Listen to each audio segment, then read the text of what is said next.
Do you believe that you should make every major decision in your life for yourself?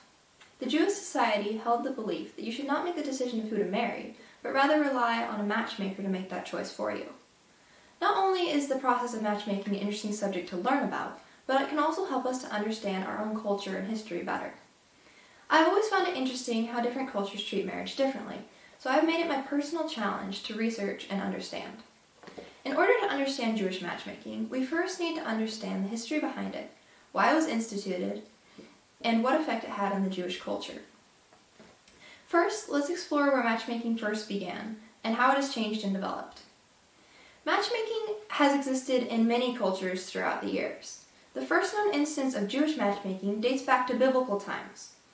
It was common for parents to choose the spouse of their children for them, the most famous example being Joseph and Mary, who it says in Matthew chapter 1 verse 18 were betrothed to each other.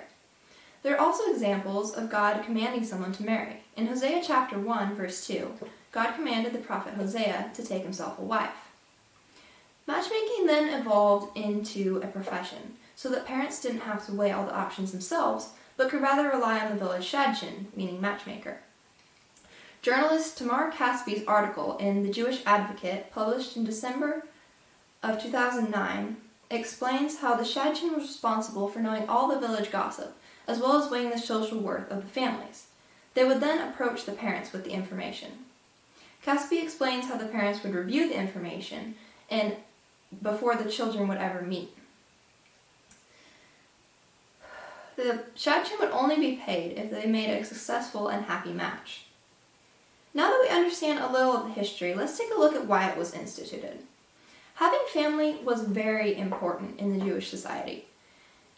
Matchmaking helped to ensure that the quality of the family, according to the Jewish society, was as high as possible. As author Gedalia Nigel explains in his 2014 book, The Hasidic Tale, the bride's family would look for a man who was a Torah scholar, while the groom's family sought after a God-fearing bride who had a proper dowry. Nigel also explains how lineage was very important, and each family would explain their ancestors to impress each other. Matchmaking also helped people to meet each other. Author George Monger explains in his 2013 book, Marriage Customs of the World, an encyclopedia of dating customs and wedding traditions, that matchmakers were responsible for knowing all the women of marriageable age in the town. They were also responsible for knowing family backgrounds. When somebody wanted to find a match, they would approach the shadchan and they would give them the information. Monger also explains how rural communities would have different matchmaking events to help young people meet each other.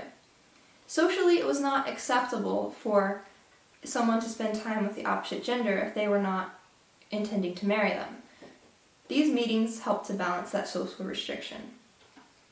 Now that we understand why it was instituted, let's take a look at the effect it had on the Jewish society. Traditionally, Jewish societies have always kept themselves separate from other nations and beliefs. They have very strong traditions. Those traditions are shown throughout the wedding ceremony as well as throughout their entire culture. Right here in this picture, you can see how some of the traditions are upheld, such as the wedding canopy with the prayer shawl wrapped over it. The only purpose of dating was to find a suitable marriage partner.